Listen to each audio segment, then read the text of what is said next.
ಯಾದಗಿರಿ ಜಿಲ್ಲೆಯ ಸುರಪುರ ತಾಲೂಕಿನ ಗೌಡಗೇರ ಗ್ರಾಮದಲ್ಲಿಂದು ಪಿಎಂ ಶ್ರೀ ಉನ್ನತೀಕರಿಸಿದ ಸರ್ಕಾರಿ ಪ್ರೌಢಶಾಲೆಯಲ್ಲಿ ಇಂದು ವಾರ್ಷಿಕ ಸ್ನೇಹ ಸಮ್ಮೇಳನ ಹಾಗೂ ಎಸ್ಎಸ್ಎಲ್ಸಿ ವಿದ್ಯಾರ್ಥಿಗಳಿಗೆ ಬೀಳ್ಕೊಡುಗೆ ಸಮಾರಂಭವನ್ನು ಹಮ್ಮಿಕೊಳ್ಳಲಾಯಿತು.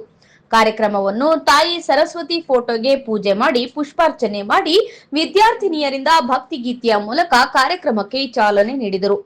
ಎಸ್ಎಸ್ಎಲ್ಸಿ ಪರೀಕ್ಷೆಯ ಮುಂಜಾಗ್ರತೆಯ ಕುರಿತು ಯಾವ ರೀತಿ ಪರೀಕ್ಷೆ ತಯಾರಿ ನಡೆಸಬೇಕು, ಯಾವ ರೀತಿಯಾಗಿ ಪರೀಕ್ಷೆಯನ್ನು ಎದುರಿಸಬೇಕು ಎಂದು ಸುತ್ತಮುತ್ತಲಿನ ಶಾಲೆಯಿಂದ ಆಗಮಿಸಿದ ಮುಖ್ಯ ಗುರುಗಳು ಸವಿಸ್ತಾರವಾಗಿ ತಿಳಿಸಿದರು. ಈಗಾಗಲೇ ನಮ್ಮ ಶಾಲೆಯಲ್ಲಿ ರಾತ್ರಿ ಕೂಡ ಎಸ್ಎಸ್ಎಲ್ಸಿ ವಿದ್ಯಾರ್ಥಿಗಳಿಗೆ ವಿಶೇಷವಾಗಿ ಪಾಠವನ್ನು ಮಾಡಲಾಗುತ್ತಿದೆ. ಈ ವರ್ಷವೂ ಕೂಡ ಉತ್ತಮವಾದ ಫಲಿತಾಂಶವನ್ನು ನಮ್ಮ ವಿದ್ಯಾರ್ಥಿಗಳು ನೀಡುತ್ತಾರೆ ಎಂದು ಗುರುಗಳಾದ ದುರ್ಗಪ್ಪ ಅವರು ತಿಳಿಸಿದರು. ಕಾರ್ಯಕ್ರಮದಲ್ಲಿ ಸಂಗೀತ ವಾದ್ಯ ಹಾಗೂ ವಿದ್ಯಾರ್ಥಿನಿಯರಿಂದ ಭರತನಾಟ್ಯ, ನೃತ್ಯ, ಬಹಳ ವಿಶೇಷವಾಗಿ ಕುಂಚಗಾಯನ ಮಾಡುತ್ತಾ ಸಂಗೀತಗಾರರು ಎಲ್ಲರ ಗಮನ ಸೆಳೆದ್ರು.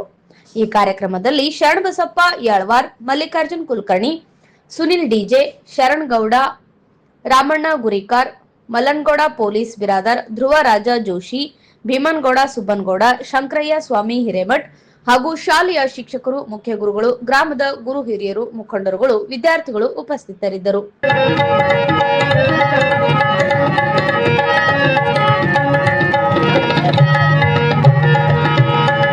ಪರಮ ಭಾಗವತರ ಕೇರಿಯೊಳಾಡುವ ಪರಮ ಭಾಗವತರ ಕೇರಿಯೊಳಾಡುವ ಪುರಂದರ ವಿಠಲ ಹರಿ ಕುಣಿದ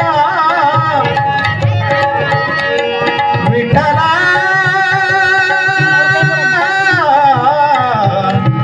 ವಿಠಲ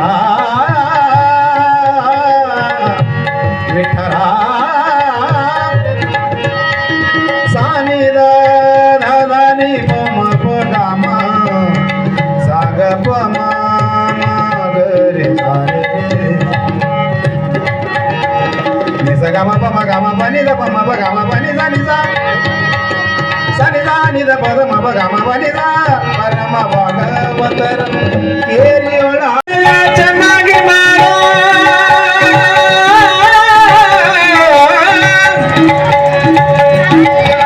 ಕಾಶಿ ಯಾತ್ರೆಯ ಚೆನ್ನಾಗಿ ಮಾಡ ಹಸಿದು ಬಂದವರಿಗನ್ನವ ನೀಡು ದಾನ ಧರ್ಮವ ನಿತ್ಯದಿ ಮಾಡಣ್ಣ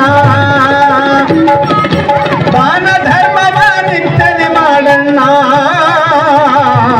ನಿನ್ನೊಳಗ ನೀನು ತಿಳಿದು ನೋಡಣ್ಣ ನಿನ್ನೊಳಗ ನೀನು ತಿಳಿದು ನೋಡಣ್ಣ ಕೇಳಜಾನ ಶಿವ ಧ್ಯಾನ ಮಾಡಣ್ಣ ನಿನ್ನೊಳಗ ನೀನು ತಿಳಿದು ನೋಡಣ್ಣ ನಿನ್ನೊಳಗ ನೀನು ತಿಳಿದು ನೋಡಣ್ಣ ರೋಗವ ನೋಡಿ ವೈದ್ಯವ ಕೊಡ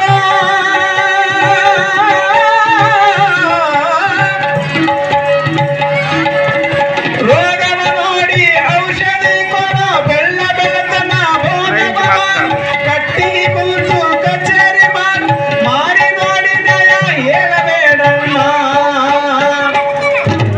ಮಾರಿ ನೋಡಿ ನಯ ಹೇಳಬೇಡಣ್ಣ ನಿನ್ನೊಳಗ ನೀನು ತಿಳಿದು ನೋಡಣ್ಣ ನಿನ್ನೊಳಗ ನೀನು ತಿಳಿದು ನೋಡಣ್ಣ ಕೆಳಜಾನ ಶಿವ ಧ್ಯಾನ ಮಾಡಣ್ಣ ನಿನ್ನೊಳಗ ನೀನು ತಿಳಿದು ನೋಡಣ್ಣ. 2025-26ನೇ ಸಾಲಿನ ಎಸ್ಎಸ್ಎಲ್ಸಿ ಮಕ್ಕಳ ಬೀಳ್ಕೊಡ ಸಮಾರಂಭ ಹಾಗೂ ಶಾಲಾ ವಾರ್ಷಿಕೋತ್ಸವದ ನಿಮಿತ್ತ ಇವತ್ತು ನಮ್ಮ ಶಾಲೆಯಲ್ಲಿ ಕಾರ್ಯಕ್ರಮವನ್ನು ಹಮ್ಮಿಕೊಂಡಿದ್ದು, ಆ ಕಾರ್ಯಕ್ರಮದ ಒಂದು ಉಸ್ತುವಾರಿಯನ್ನು ನಮ್ಮೆಲ್ಲ ಶಿಕ್ಷಕರು ವಹಿಸಿಕೊಂಡು ಅತ್ಯಂತ ಯಶಸ್ವಿಯಾಗಿ ಕಾರ್ಯಕ್ರಮವನ್ನು ಮಾಡ್ತಾ ಇದ್ದಾರೆ. ಮತ್ತು ಎಲ್ಲ ಊರಿನ ಹಿರಿಯರ ಸಹಕಾರ ನಮ್ಮ ಪ್ರತಿ ದಿನವೂ ಕೂಡ ನಮ್ಮ ಬೆಂಬಲಕ್ಕಿದೆ. ಸುಮಾರು 15 ದಿವಸಗಳ ಹಿಂದಿನಿಂದ ನಾವು ಏನು ಮಾಡ್ತಾ ಇದ್ದೀವಿ ಅಂದ್ರೆ, ಇಲ್ಲಿ ಬಾಗಿಲು ಮುಚ್ಚದ ಶಾಲೆ 24x7 ಅನ್ನುವಂಥ ಒಂದು ಕಾನ್ಸೆಪ್ಟನ್ನು ಇಟ್ಕೊಂಡು ಮಕ್ಕಳನ್ನು ಇಲ್ಲೇ ವಸತಿ ಮಾಡಿ ಪ್ರತಿದಿನ ಒಬ್ಬ ಪಾಲಕರು ಕೂಡ ಊಟದ ವ್ಯವಸ್ಥೆಯನ್ನು ಮಾಡಿಸ್ತಾ ಇದ್ದಾರೆ. ಅದಕ್ಕೆ ಪಾಲಕರಿಗೆ ನಾನು ವೈಯಕ್ತಿಕವಾಗಿ ಮಕ್ಕಳ ಪರವಾಗಿ ಶಾಲೆಯ ಪರವಾಗಿ ನಮ್ಮೆಲ್ಲ ಶಿಕ್ಷಕರ ಪರವಾಗಿ ಅಭಿನಂದನೆಗಳನ್ನು ಸಲ್ಲಿಸ್ತೇನೆ. ಅದಕ್ಕೆ ಉತ್ತಮವಾಗಿರ್ತಕ್ಕಂಥ ಫಲಿತಾಂಶ ಬರಬೇಕನ್ನೋದೇ ನಮ್ಮ ಎಲ್ಲ ಉದ್ದೇಶ ಆಗಿರೋದ್ರಿಂದ 24x7 ಬಾಗಿಲು ಮುಚ್ಚದ ಶಾಲೆಯನ್ನು ಇವತ್ತು ನಡೆಸಿ ಉತ್ತಮವಾಗಿರ್ತಕ್ಕಂಥ ಫಲಿತಾಂಶವನ್ನು ತರಬೇಕನ್ನುವಂಥ ಘನೋದ್ದೇಶ ಇಟ್ಟುಕೊಂಡು ಆ ಕೆಲಸವನ್ನು ಮಾಡ್ತಾ ಇದ್ದೀವಿ. ಆ ಕೆಲಸಕ್ಕೆ ಪಾಲಕರು ಕೂಡ ನಮಗೆ ಸಹಕಾರವನ್ನು ಕೊಡ್ತಾ ಇದ್ದಾರೆ. ಆ ಸಹಕಾರಕ್ಕೆ ಅವರಿಗೆಲ್ಲರಿಗೂ ನಾವು ಅಭಿನಂದನೆಯಾಗಿರುವಂಥ ಮಾತನ್ನು ಈ ಸಂದರ್ಭದಲ್ಲಿ ಹೇಳಕ್ಕೆ ಇಷ್ಟಪಡ್ತೀನಿ. ನಿಮ್ಮ ಶಾಲೆಯಿಂದ ಏನಾದರೂ ಉನ್ನತ ಫಲಿತಾಂಶ ಬರ್ಬೋದಾ ಸರ್? ಬರ್ಬೋದು ಸರ್, ಬರ್ಬೋದು. ಉತ್ತಮವಾಗಿರ್ತಕ್ಕಂಥ ಫಲಿತಾಂಶದನ್ನ ನಿರೀಕ್ಷೆ ಮಾಡ್ತಿದ್ವಿ. ಕಳೆದ ವರ್ಷ ನಮಗೆ 100ಕ್ಕೆ 125 ಕನ್ನಡದಲ್ಲಿ ಅಂಕವನ್ನು ಪಡ್ಕೊಂಡಿರ್ತಕ್ಕಂಥ ವಿದ್ಯಾರ್ಥಿ ಕೂಡ ನಮ್ಮ ಶಾಲೆಯಲ್ಲಿದ್ದಾವೆ. ಸುಮಾರು 95ಕ್ಕಿಂತ ಜಾಸ್ತಿ ಪರ್ಸೆಂಟೇಜ್ ಮಾಡಿರ್ತಕ್ಕಂಥ ಮಕ್ಕಳು ಇಬ್ಬರಿದ್ರು. ಅದಕ್ಕೆ ಸಹಕಾರವಾಗಿ ನಮ್ಮ ಊರಿನ ಗಣ್ಯ ವ್ಯಕ್ತಿಗಳು ಮತ್ತು ಕಾಂಟ್ರಾಕ್ಟರ್ ಆಗಿರ್ತಕ್ಕಂಥ ದೇವೇಂದ್ರ ಗೌಡರು ಎರಡೂ ಮಗುವಿಗೆ ತಮ್ಮ ಒಂದು ಸೋಲಾರ್ ಕ್ಯಾಂಪಸ್ಸಲ್ಲಿ ಕಾರ್ಯಕ್ರಮವನ್ನು ಮಾಡಿ ವೇದಿಕೆ ಮೂಲಕ ಮಕ್ಕಳಿಗೆ ಪ್ರತಿಯೊಂದು ಮಕ್ಕಳಿಗೆ 2 ಮಕ್ಕಳಿಗೆ ಅವರು 1 ಲಕ್ಷ ರೂಪಾಯಿಯನ್ನು ಕೊಟ್ಟಿದ್ದಾರೆ. ಅದರ ಜೊತೆಗೆ ಇನ್ನೂ ಉಳಿದಿರ್ತಕ್ಕಂಥ ಮಕ್ಕಳಿಗೆ 10,000 ರೂಪಾಯಿ ಮತ್ತು 70ಕ್ಕಿಂತ ಕಡಿಮೆ ಮಾಡಿರ್ತಕ್ಕಂಥ ಪರ್ಸೆಂಟೇಜ್ ಮಾಡಿರ್ತಕ್ಕಂಥ ಮಕ್ಕಳಿಗೆ 5,000 ರೂಪಾಯಿ ಕೊಡೋದ್ರ ಮೂಲಕ ನಮ್ಮೆಲ್ಲರನ್ನು ಪ್ರೋತ್ಸಾಹಿಸ್ತಾ ಇದ್ದಾರೆ. ಮತ್ತು ಪ್ರತಿ ವರ್ಷನೂ ಕೂಡ ಅದಕ್ಕೆ ಏನು ಬಂದಿರತಕ್ಕಂಥ ಮಕ್ಕಳು ಉತ್ತಮವಾಗಿರ್ತಕ್ಕಂಥ ಫಲಿತಾಂಶವನ್ನು ಪಡ್ಕೊಂಡ್ರೆ ಅದಕ್ಕೆ ನಾನು ಬೆಂಬಲವಾಗಿ ನಿಲ್ತೀನಿ ಅನ್ನುವಂಥ ಮಾತನ್ನು ಕೂಡ ಹೇಳ್ತಾ ಇದ್ದಾರೆ. ಈಗ ಕೂಡ ನನಗೆ ಫೋನ್ ಮಾಡಿ ಅವ್ರು ಕೇಳ್ತಾ ಇದ್ದಾರೆ ಎಷ್ಟು ಮಕ್ಕಳು 90ಕ್ಕಿಂತ ಹೆಚ್ಚು ಫಲಿತಾಂಶವನ್ನು ಪಡ್ಕೊಳ್ಬೋದು ಅನ್ನುವಂಥ ಮಾತನ್ನು ಮಾನ್ಯರು ಕೇಳ್ತಾ ಇದ್ದಾರೆ. ಅದಕ್ಕೆ ಪ್ರತಿ ದಿನನೂ ಪ್ರತಿ ವಾರಕ್ಕೊಮ್ಮೆ ನಮ್ಮ ಶಾಲೆಯ ಪ್ರಗತಿ ಬಗ್ಗೆ ಮಾಹಿತಿಯನ್ನು ತಗೊಳ್ತಾ ಇದ್ದಾರೆ ಅವರಿಗೆ ನಮ್ಮ ಶಾಲೆಯ ಪರವಾಗಿ ನಮ್ಮ ಮಕ್ಕಳ ಪರವಾಗಿ ನಮ್ಮ ಶಾಲೆಯ ಶಿಕ್ಷಕರು ಮತ್ತು ಊರಿನ ಗಣ್ಯ ವ್ಯಕ್ತಿಗಳ ಪರವಾಗಿ ಮಾನ್ಯರಿಗೆ ಅಭಿನಂದನೆಗಳನ್ನು ಸಲ್ಲಿಸಲಿಕ್ಕೆ ನಾನು ಇಷ್ಟಪಡ್ತೀನಿ. 30 ಮಕ್ಕಳು ಪಾಸ್ ಆಗುವಂತ ಹಗಲು ಶ್ರಮ ವಹಿಸ್ತೀವಿ. ಈಗಾಗಲೇ ಗೊತ್ತಿದೆ. ಇವತ್ತು ವಸತಿ ಸಹಿತ ಮಾಡಿದ್ದೀವಿ. ಅದಕ್ಕೆ ಪಾಲಕ ಪೋಷಕರು ಇವತ್ತು ದಿನ ಒಬ್ಬರು ಮಕ್ಕಳಿಗೆ ಮತ್ತು ಶಿಕ್ಷಕರು ಊಟ ಕೊಡ್ತಿದ್ರು. ವಿಶೇಷವಾಗಿ 10ನೇ ತರಗತಿ ಪಾಲಕ ಮತ್ತು ಪೋಷಕರು. ಯಾಕಂದ್ರೆ ನಮ್ಮ ಮಕ್ಕಳು ಸರ್ 4 ದಿನ ಅಲ್ಲಿ ಇರಲಿ 3 ತಾಸು ಹೆಚ್ಚಿನ ಪ್ರಮಾಣದಲ್ಲಿ ಅಭ್ಯಾಸ ಮಾಡಂತ ಸಾಕಷ್ಟು ಏನಪದ ತೊಂದರೆಯಿಂದ ಏನಪದ ಪ್ರೌಢಶಾಲಾ ನಡೆಸ್ತಾ ಇದ್ದೀವಿ. ಊರಿನ ಏನಪದ ಗ್ರಾಮಸ್ಥರು ದಯಮಾಡಿ ಏನಪದ ಇದಕ್ಕೆ ಸಹಕಾರ ಕೊಟ್ಟು ಇನ್ನು ಸಾಕಷ್ಟು ಇಲ್ಲಿದೆ. ನಮ್ಮ ಕಂಪೌಂಡ್ ಇರ್ಬೋದು, ಜಾಗ ಮೈದಾನ ಏನಪದ ಇದಿದೆ. ಯಾಕಂದ್ರೆ ಇವತ್ತ ಸುಮಾರು 1.5 ಲಕ್ಷದ ಯೋಗ ನಾಟಿ ಈಗಾಗಲೇ ಇಲ್ಲಿ ಬಂದಿದೆ. PM ಶ್ರೀ ಯಾವಾಗ ನಮ್ಮ ಶಾಲೆಯನ್ನು ಆಯ್ಕೆ ಆಗಿ ಏನು ನಮ್ಮ ಪತ್ರದಲ್ಲಿ ಪ್ರಕಟ ಆಗಿದ್ದು ಅಲ್ಲಿ 13 ಜನ ಶಿಕ್ಷಕರು ತಗೊಂಡಿದ್ದಾರೆ. ಯೋಗ ಮ್ಯಾಟ್ ಸುಮಾರು 1.5 ಲಕ್ಷ ನಿನ್ನೆ ಬಂದಿದೆ. ಇನ್ನು sports lab, science lab, computer lab ಪ್ರತಿಯೊಂದು ಮಗು ಹೆಂಗಂತಂದ್ರೆ ಖಾಸಗಿ ಶಾಲೆಯಲ್ಲಿ ಸಿಗತಕ್ಕಂತಕ್ಕಿಂತ ಹೆಚ್ಚಿನ ಪ್ರಮಾಣದಲ್ಲಿ ಸರ್ಕಾರಿ ಶಾಲೆಗೆ ಅದನ್ನು ಪಾಲಕ ಪೋಷಕರು ತಿಂಗಳಿಗೊಮ್ಮೆ 15 ದಿನಕ್ಕೊಮ್ಮೆ ಭೇಟಿ ನೀಡಿ ಮಕ್ಕಳ ಒಂದು ಕಲಿಕೆಯನ್ನು ವಿಚಾರಿಸಿ ಶಿಕ್ಷಕರ ಚಲನವನ್ನು ಗುರುತಿಸಿ ಕಲಿಸ್ತಾರೋ ಇಲ್ಲ ತಿಳ್ಕೊಂಡ್ಬಿಟ್ಟು ಅವರು ಸಹಿತ ನಮ್ಮ ಬೆನ್ನೆಲುಬಾಗಿ ನಿಂತುಬಿಟ್ಟು ಏನಪ್ಪ ಅಂತಂದ್ರೆ ಆ ಪ್ರೋತ್ಸಾಹಿಸಬೇಕಂತದ್ದು ಎಲ್ಲಾ ಸಮಸ್ತ ಏನಪ್ಪಂದ್ರ ನಮ್ಮ ಒಂದು ಗ್ರಾಮದ ಹಿರಿಯರು ಕಿರಿಯರಿಗೆ ಏನಪ್ಪಂತಂದ್ರ ತಿಳಿಸುತ್ತಾ ನನ್ನ ಹಂಚಿಕೆ ಮುಗಿಸ್ತೀನಿ. ನಮ್ಮ ಗ್ರಾಮದಲ್ಲಿ ಇಂಥ ದೊಡ್ಡ ಗ್ರಾಮ ಇದ್ರೂ ಕೂಡ ದೊಡ್ಡ ಒಂದು ಜನಸಂಖ್ಯೆ ಹೊಂದಿರತಕ್ಕಂಥ ತಾಲೂಕಿನಲ್ಲಿ ಬಹುದೊಡ್ಡ ಗ್ರಾಮ ಆದರೂ ಕೂಡ ಅಂತಾರೆ ಶಿಕ್ಷಣದಲ್ಲಿ ಇಡೀ ತಾಲೂಕಿನಲ್ಲಿ ನಾವೇನಂತಾರೆ ಬಹಳಷ್ಟು ಕೆಳಮಟ್ಟದಲ್ಲಿ ಇದೀವಿ ಅಂತಕ್ಕಂಥದ್ದು ನಮ್ಮೆಲ್ಲರಿಗೆ ಬಹಳ ನೋವಿನ ಸಂಗತಿ. ಅದರಲ್ಲಿ ಮುಖ್ಯ ವಿಶೇಷವಾಗಿ ಏನಂತಾರೆ ಇವತ್ತು ಈ ವರ್ಷ 10ನೇ ತರಗತಿ ಓದ್ತಕ್ಕಂಥ ವಿದ್ಯಾರ್ಥಿಗಳಿಗೆ ಶಾಲೆಯಲ್ಲಿ ವಸತಿ ಸಹಿತ ವ್ಯವಸ್ಥೆ ಮಾಡಿರ್ತಕ್ಕಂಥದ್ದು ಇದು ನಮ್ಮ ಗ್ರಾಮದಲ್ಲಿ ನಾವೇನಂತಾರೆ ಒಂದು ಒಳ್ಳೆಯ ಬೆಳವಣಿಗೆ ಅಂತೇಳಿ ನಾನು ಭಾವಿಸ್ತಾ ಇದ್ದೀನಿ. ಯಾಕಂದ್ರೆ ಶಿಕ್ಷಣದಲ್ಲಿ ನಾವು ಬಹಳಷ್ಟು ಹಿಂದುಳಿದಿದ್ದೀವಿ. ನಮ್ಮ ಗ್ರಾಮ ಬಹಳಷ್ಟು ಹಿಂದುಳಿದಿದೆ. ಅದಕ್ಕೆ ಮೂಲ ಕಾರಣ ಅಂತಾರೆ ಶಿಕ್ಷಣ.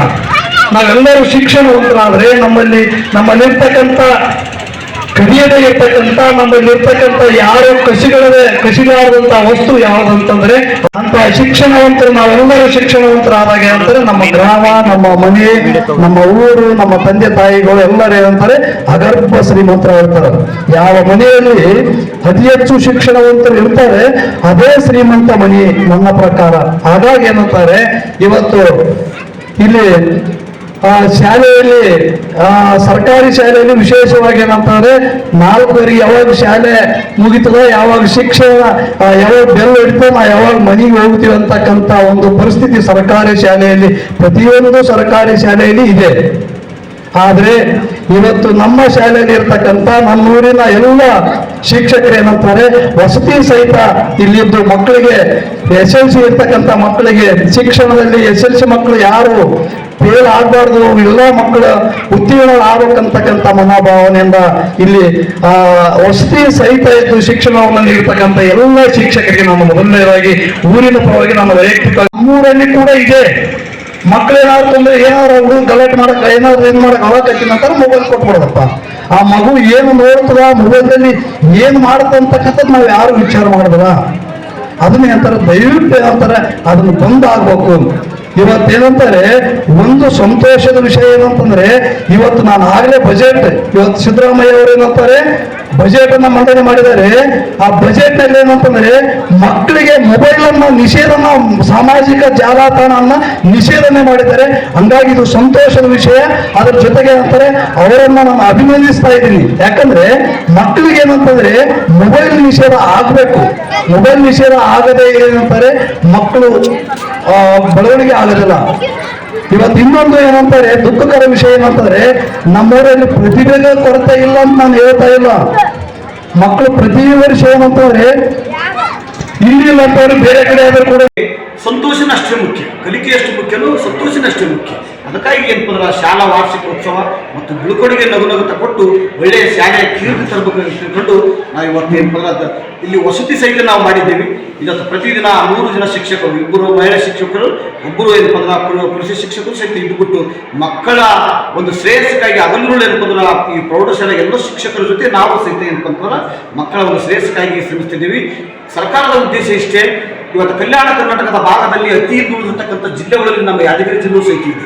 ಆ ಒಂದು ಕಲಿಕೆ ಮಟ್ಟವನ್ನು ಸುಧಾರಣೆ ಮಾಡಿ ನಮ್ಮ ಕೈಲಾದಷ್ಟು ಪ್ರಯತ್ನ ಮಾಡಿಬಿಟ್ಟು ಈ ಭಾಗದ ಅಣೆಪಟ್ಟನ್ನು ಏನಪ್ಪಂತಾರೆ ಹೋಗಲಾಡಿಸಲು ನಾವು ಒಬ್ಬರೇ ಒಬ್ಬರು ಪ್ರಧಾನಮಂತ್ರಿಗಳು ಶಿಕ್ಷಕರ ವಿರುದ್ಧ ಪರ್ಮನೆಂಟ್ ಶಿಕ್ಷಕರು ಇರೋದ್ರಿಂದ ನಾವು ಬೆನ್ನೆಲುಬಾಗಿ ಕೈ ಜೋಡಿಸಿ ನಿಂತು ಬೆನ್ನೆಲುಬಾಗಿ ಮತ್ತು ಮಕ್ಕಳ ಶ್ರೇಯಸ್ಸಿಗಾಗಿ ನಾವು ಅದರಲ್ಲೂ ಏನಪ್ಪಂದ್ರೆ ಇನ್ನು 12 ದಿನ ನಿರಂತರವಾಗಿ ದುಡಿದು ನಾವು ಮಕ್ಕಳ ಒಂದು ಹೆಚ್ಚಿನ ಒಂದು ಫಲಿತಾಂಶ ಬರಲು ತಿಳ್ಕೊಂಡ್ಬಿಟ್ಟು ನಾವು ಶ್ರಮ ವಹಿಸ್ತಿದ್ದೀವಿ. ಸರ್ಕಾರದ ಒಂದು ಒತ್ತಡದಿದ್ದರೂ ಸಹಿತ ಅವರು ಆದೇಶ ಪಾಲಿಸಿ ಮಕ್ಕಳ ಕಲಿಕೆ ಮುಖ್ಯ, ಅದರ ಜೊತೆ ಸಂತೋಷ ಮುಖ್ಯ. ಇವತ್ತು ಬೀಳ್ಕೊಡೋ ಸಮಾರಂಭವನ್ನು ಅಚ್ಚುಕಟ್ಟಾಗಿ ಗ್ರಾಮದ ಸಹಕಾರದಿಂದ ನಾವೇನು ಆಚರಿಸ್ತಾ ಇದ್ದೀವಿ.